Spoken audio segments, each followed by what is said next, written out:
guys, welcome to this week's episode of the Budding Watch Enthusiast. A short video this week. Work kind of kept me busy with projects this week, so I didn't have time to plan out a longer video, but fortunately this guy came in, so we can do a unboxing and get some first impressions on this watch. This is a watch that I have not actually ever talked about on the channel before, so once I pop it open here, I can give you guys some insight as to why I have it. If you read the title card, you of course know it's in this box. So without any further ado, let's go ahead and crack it open. So very nice wooden box here for this Bulova watch that we will open up to see the Bulova Lunar Pilot. Let's go ahead and take this out. Let's also get it. Well, actually, we'll keep it on this strap for now. This strap is not what's normally included with this watch. I purchased this used from a fellow online. So let me go ahead and get this out of the way real quick, and we'll go ahead and take a look at the watch. So here we go, the Bulova Lunar Pilot, aka the Bulova Moon Watch. So again, as I mentioned, I did not ever talk about this watch on the channel. The reason why is because I didn't actually really have any intentions to buy it. I picked this watch, well, I should say this is a watch that I've been kind of crushing on a little bit, that I've been looking into. For those who don't know about this watch, this is kind of a reissue or a reimagining of a Bulova watch from the 1970s that did go to the moon. If it looks very Speedmaster-esque, that is by design, because this watch was designed with parameters from NASA in mind. So like I said, I've been looking into this watch. I've been crushing on it a little bit. The reason why I ended up picking it up is just because I found an amazing price on it, actually. I found a really good price on eBay that I couldn't resist, especially with the black case version here. So let's go ahead and just kind of take a look at the features of this watch real quick. This is, of course, a chronograph. It's a big one. It's a 45 millimeter case width on this watch.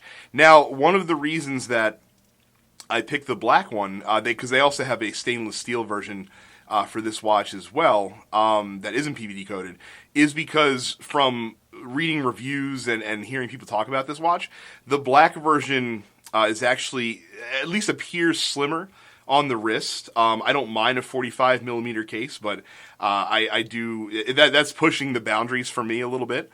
So the more slimline feel and look certainly is helpful.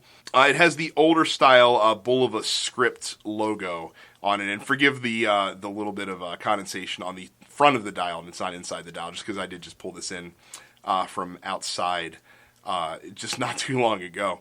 So yeah, that's why I chose the black PVD version as well. We'll take a look at the back of the watch here real quick. First, just to show you one of the cool features of this watch is it does have the information, and I'll hold it up to you there. It does have the information of the space flight that this watch went on, and when I end up doing the full review on this watch, I will dive into the history a little bit more than I am going to in this video. But yeah, very cool. Of course, this is a quartz chronograph, but it does have a special, like, Bulova, I can't remember what the name of it is called, the quartz movement that's inside of it. And if you see here, it has the running seconds sub-dial at the bottom. It's actually ticking twice per second. It's running at 262 kilohertz. We'll go ahead and start the chronograph as well. And you can see there that it does have a tenth of a second dial that does run as well for the first 30 seconds that the watch runs, and then that dial will stop. You, of course, have the minute dial for the chronograph on the left side here. This is a 12-hour chronograph on this watch. Again, the tachometer here surrounding the bezel, that's also inside this crystal. You can see the tenth of a second sub-dial has stopped, but if we do stop the watch, you see it still measures wherever the tenth of the second was that you left off at, even though that dial is not continually running. This also has a pretty tall profile as well. I don't know if this is sapphire or not. I'll have to look into that. I think it is, though. I think it is a sapphire crystal.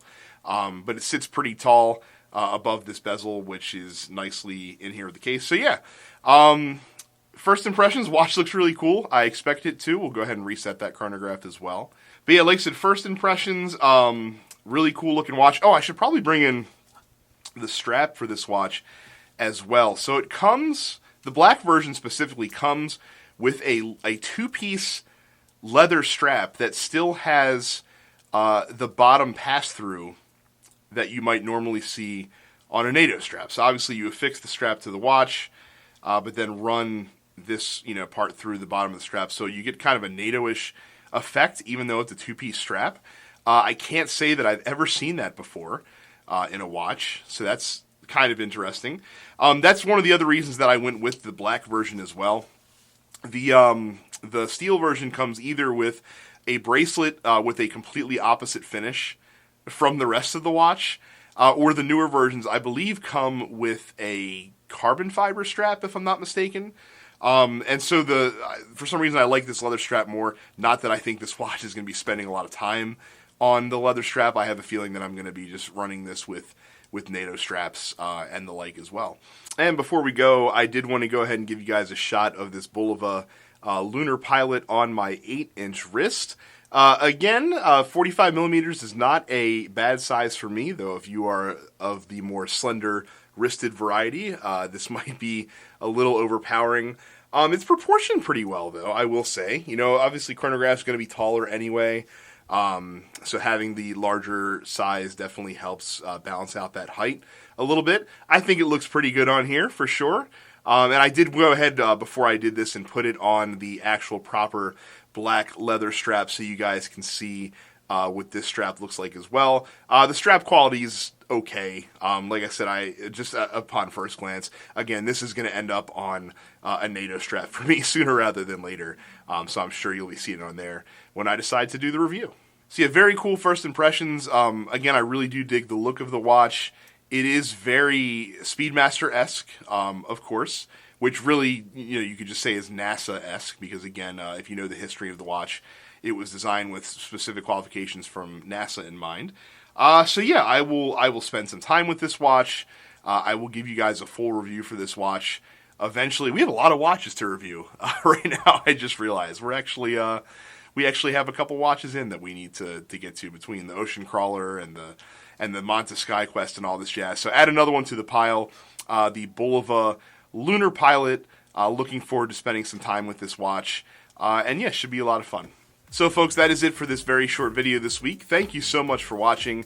If you enjoyed this video or found it informative, do me a favor, hit the like button down there below. Also, if you're new to the channel, thanks for coming in and checking me out. If you like what you saw, click the red subscribe button and click the bell icon so you never miss a new episode of The Budding Watch Enthusiast. You can, of course, also follow me on Instagram at Budding Watch Enthusiast, which I would certainly appreciate as well. Thank you guys so much for watching. I will see you all the next time.